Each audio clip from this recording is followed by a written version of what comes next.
endurecer sustancialmente las condiciones para que los trabajadores que estén en un fondo privado puedan trasladarse a Colpensión y que afecta a millones de colombianos. Al escrito de acusación al expresidente Álvaro Uribe.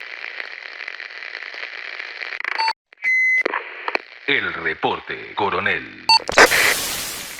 ¿Cómo están? Me da mucho gusto saludarlos. Esta hora un poquito más tarde de lo usual, pero es que estoy lleno de trabajo. Ustedes no se pueden imaginar todo lo que está pasando en mi trabajo en Estados Unidos. Anoche presentamos una entrevista con el presidente Biden y obviamente eso tiene unas reacciones, unos temas de los cuales hay que estar pendientes. Pero hoy tengo un reporte que tiene dos componentes. Uno, una decisión que se va a hacer pública en los próximos días de la Corte Constitucional y que afecta a millones de colombianos. Y otra, un poco la apreciación frente a al escrito de acusación al expresidente Álvaro Uribe. Bueno, la primera, como les decía, es una noticia muy grave para millones de trabajadores colombianos y sus pensiones futuras. La Corte Constitucional, con la participación de 3 conjueces, decidió ayer endurecer sustancialmente las condiciones para que los trabajadores que estén en un fondo privado puedan trasladarse a Colpensiones. La decisión de la Corte Constitucional, que será pública en los próximos días, contradice una determinación de la Corte Suprema de Justicia que reconocía el derecho de los trabajadores para migrar del régimen privado de ahorro simple al régimen de prima media de Colpensiones. Permítanme intentar explicar de la forma más sencilla posible la diferencia entre uno y otro régimen de jubilación. Los fondos privados pagan una pensión basada en los ahorros de los trabajadores. En la mayoría de los casos, ese ahorro termina convertido en una asignación mensual de 2 salarios mínimos, sin importar el ingreso que la persona devengara durante su vida laboral, y con el tiempo se va reduciendo hasta convertirse en un triste salario mínimo. Esto, pues digamos, las personas que tienen como ingreso un salario mínimo o 2 no notan mucho la diferencia, pero las personas que han tenido un ingreso un poquitico mejor, claro que lo van a notar. En contraste, los trabajadores afiliados a Colpensiones reciben una asignación que promedia los salarios devengados durante los últimos 10 años antes de jubilarse. En este momento, solo pueden cambiarse de un régimen, valga decir, de los fondos privados a Colpensiones, porque la ruta contraria es bastante improbable, las mujeres antes de cumplir 47 años y los hombres antes de cumplir 52, es decir, 10 años antes de llegar a la edad legal de jubilación. La Sala Laboral de la Corte Suprema de Justicia había revisado una tutela de una trabajadora que pedía que fuera anulado su cambio a un fondo privado porque no había tenido suficiente información en el momento de tomar la decisión y por consiguiente se había ido a un fondo privado que le pagaba únicamente el 69% del ingreso que tenía al concluir su vida de trabajo contra el 90% que recibiría si estuviera en el régimen de prima media, es decir, en Colpensiones.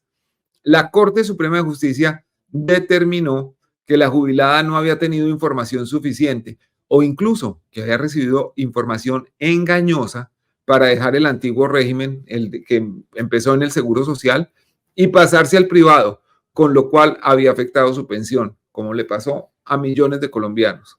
En consecuencia, abrió la puerta para que se anulara el traslado y esa tutelante, y como ella millones de trabajadores, pudieran volver al sistema de prima media que mejora sustancialmente el ingreso. La determinación llegó a la Corte Constitucional como una revisión de tutela. La discusión terminó ayer con la conclusión de que el regreso a Colpensiones se endurecerá para los potenciales jubilados. Es decir, que menos personas que se hayan cambiado al régimen privado podrán volver al de prima media a pesar de haber recibido información insuficiente y engañosa para hacer el cambio. Las tendencias están 6-3 en contra del tránsito al régimen de prima media.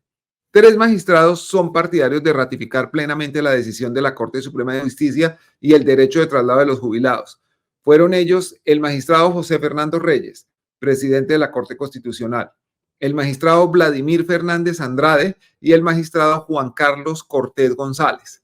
Están en contra de la decisión de la Corte Suprema y en consecuencia son partidarios de endurecer las condiciones para que los jubilados puedan devolverse al régimen de prima media más favorable a sus ingresos.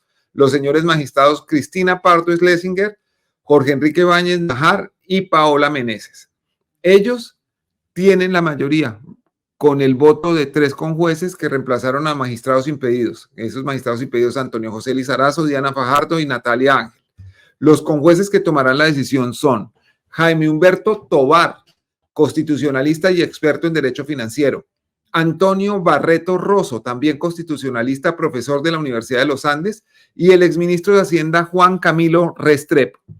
Esta es quizás la primera vez que la Corte Constitucional termina siendo más conservadora que la Corte Suprema de Justicia en la revisión de una decisión. Usualmente la Constitucional asumía posiciones más liberales y más pro trabajador, si se quiere, que la Suprema. La decisión de la Corte Constitucional también empieza a marcar una tendencia hacia el eventual estudio de una reforma pensional en el hipotético caso de que sea aprobada en la Comisión Séptima del Senado, la misma que la semana pasada hundió la reforma a la salud. Bueno, tengo un bonus track que es sobre el caso Uribe. Durante años se había esperado que la Fiscalía valorara los elementos probatorios que existen en el proceso al expresidente Álvaro Uribe y lo llamara a juicio, como lo había hecho en su momento la Corte Suprema de Justicia. Después de 3 años de maniobras dilatorias en la Fiscalía de Francisco Barbosa y Gabriel Ramón Jaime, su coordinador de fiscales ante la Corte, ayer el fiscal primero delegado ante la Corte Suprema de Justicia, Gilberto Villarreal Pava, decidió acusarlo en un brevísimo escrito de 13 páginas. Digo breve considerando la extensión del caso. Aunque el escrito señala que el expresidente actuó con el llamado abogánster Diego Cadena para sobornar testigos y engañar a la justicia, hay temas en el escrito de acusación que se quedaron por fuera o están muy débilmente sustentados. Esos temas tienen que ver, entre otras cosas, con los posibles sobornos de 3 testigos presos en la cárcel de Cómbita, conocidos con los alias de Sinaí, Cadavid y El Poli, y con las ofertas de gestión para cambiar el lugar de reclusión a la exfiscal condenada Hilda Niño Farfán. Quienes conocen el expediente en detalle señalan que el escrito de acusación reconoce algunos temas, pero ignora otros. En general es un escrito flojo y puede terminar favoreciendo al expresidente Álvaro Uribe. El fiscal Gilberto Villarreal Pava, quien lo firma, llegó a ser fiscal delegado ante la Corte por decisión de Gabriel Ramón Jaimes, con quien comparte origen regional y alma mater, que dicho sea de paso, es la misma del tristemente recordado exprocurador Alejandro Ordóñez. El escrito debe ser sustancialmente mejorado antes de la audiencia preparatoria de juicio, o si no, por sus huecos terminará saliéndose el expresidente Álvaro Uribe. A propósito, hace unos minutos acabo de recibir una comunicación de la juez que juzgará al expresidente Álvaro Uribe. Es la juez 44 penal del circuito en conocimiento. Se llama la doctora María Alejandra Centeno Mendoza y dice que la primera audiencia para la presentación de la acusación será el 17 y el 24 de mayo de 2024 a partir de las 8 de la mañana. Como es lógico, estaremos transmitiéndola por el reporte Coronel.